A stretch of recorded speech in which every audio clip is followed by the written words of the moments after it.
Hola, bienvenidos a este audio desde Kaiser University de la División Latina. Mi nombre es Sandra Ritola y estoy estudiando el PhD en Filosofía, en Psicología Industrial y Organizacional.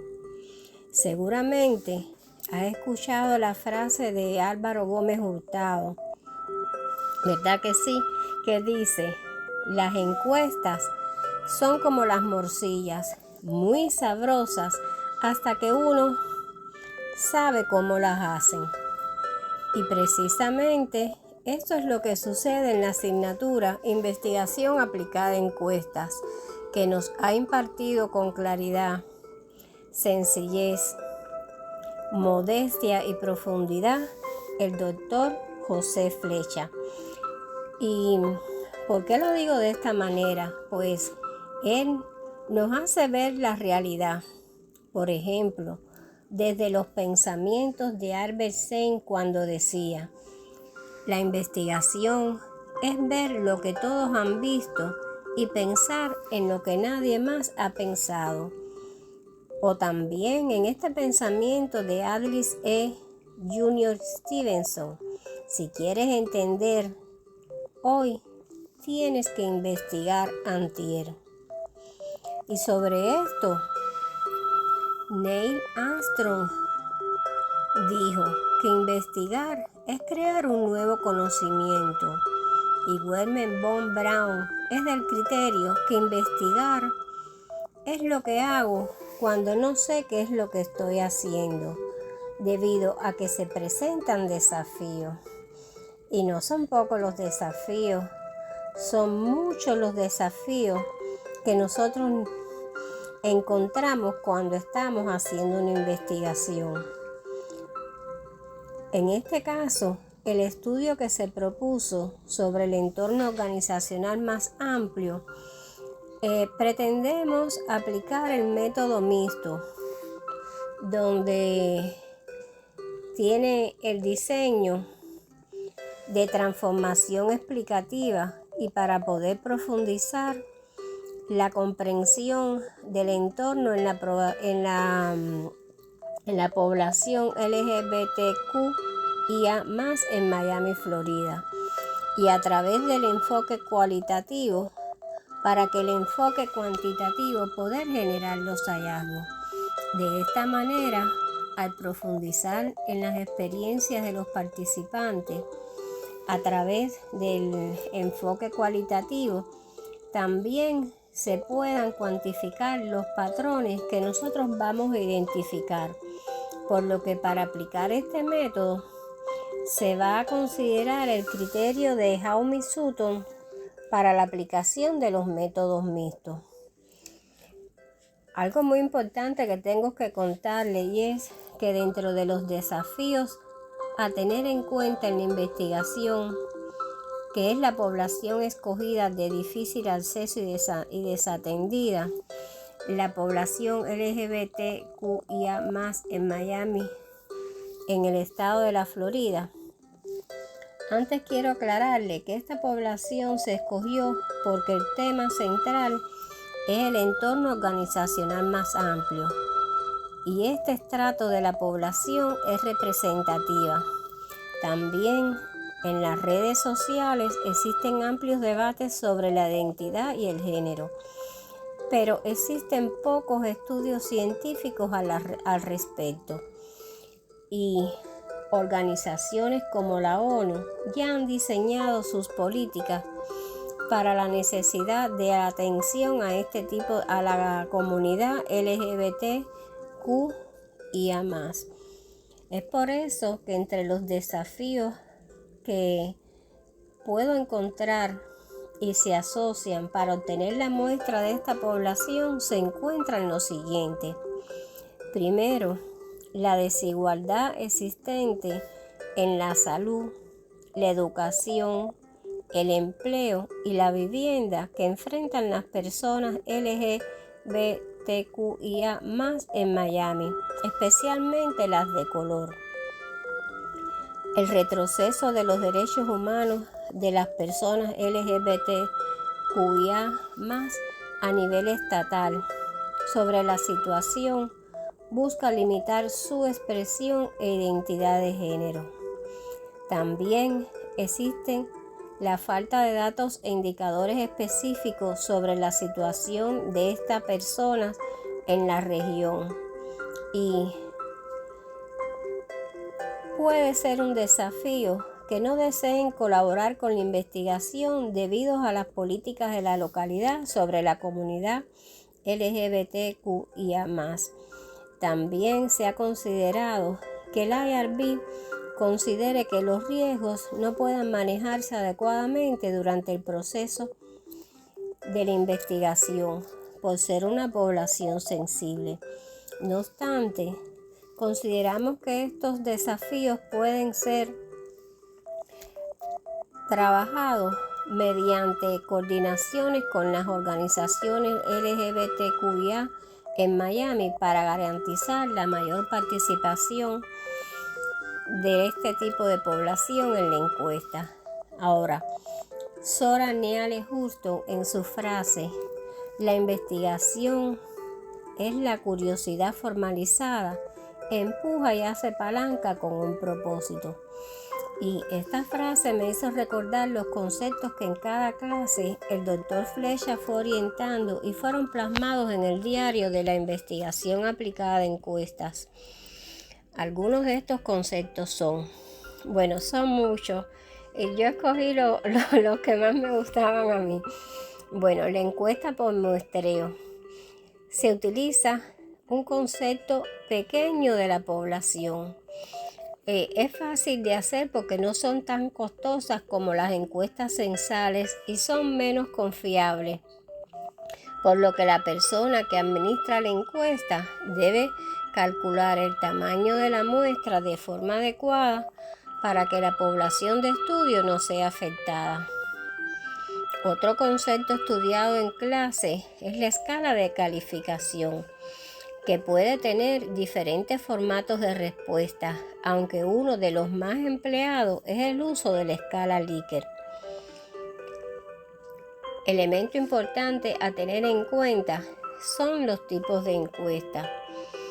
Tuve que volver a sacar el manual de Sampieri del 2014, donde explica que las muestras probabilísticas, todos los elementos de una población tienen la misma probabilidad de ser escogidos y se obtienen definiendo las características de la población y el tamaño de la muestra para la muestra y por medio de la selección aleatoria o mecánica.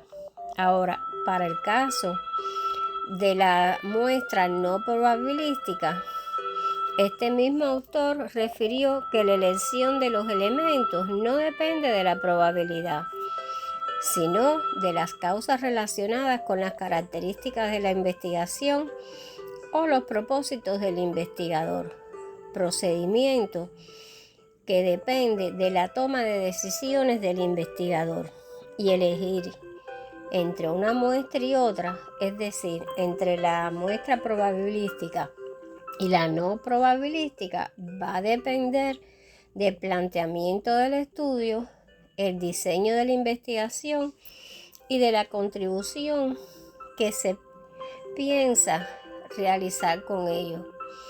Es decir, depende de lo que quiera investigar, de lo que se quiere investigar.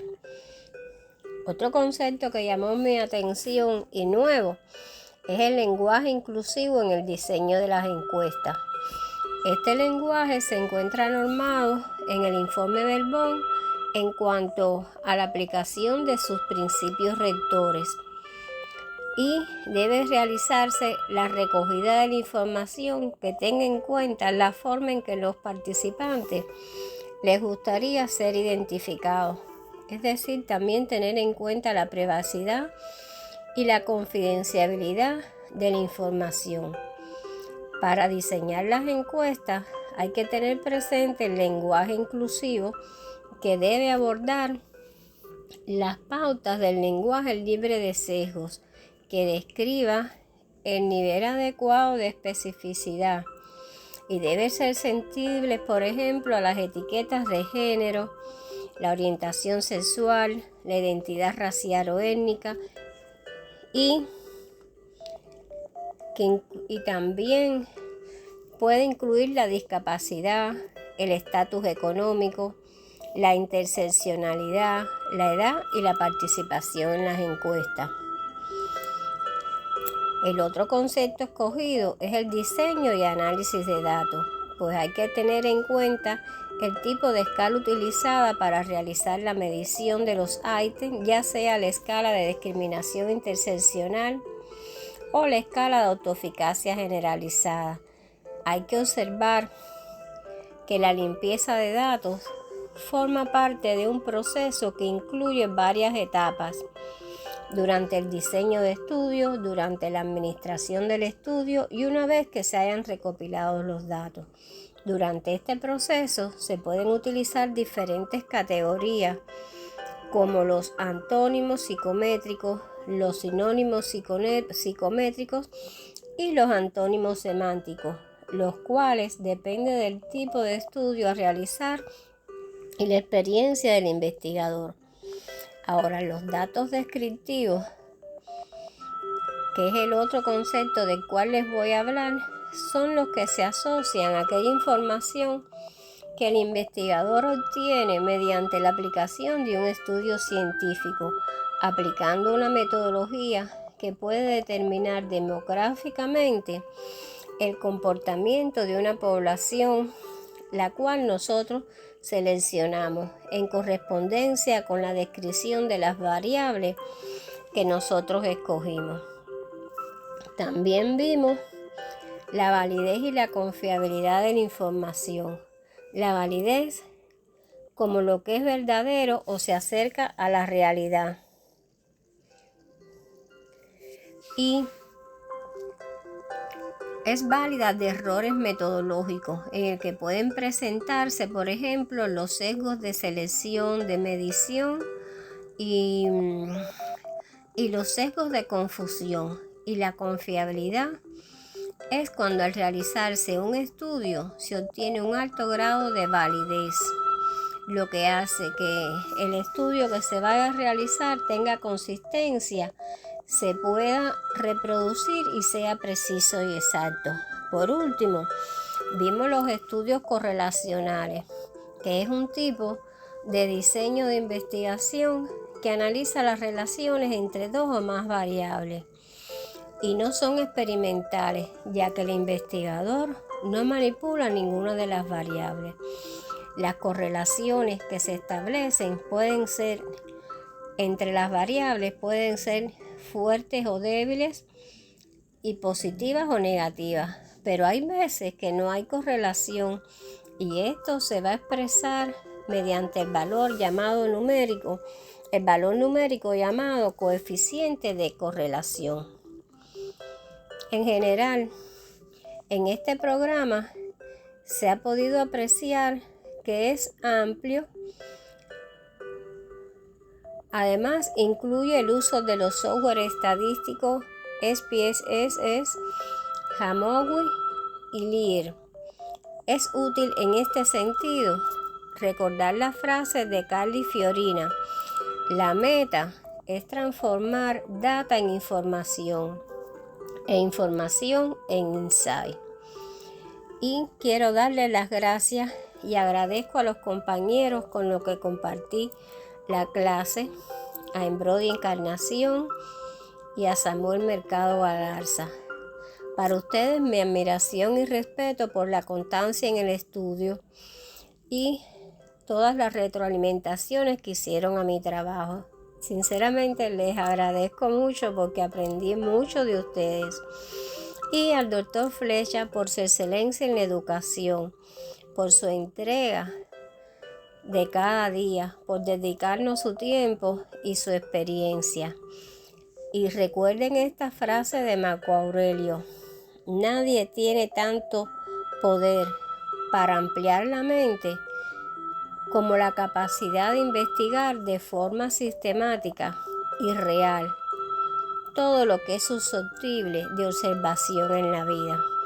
Por eso les digo, Una vez que terminen estas asignaturas, una vez que se gradúen, sigan investigando y no paren. La sociedad necesita que la verdad sea relevada. Muchas gracias.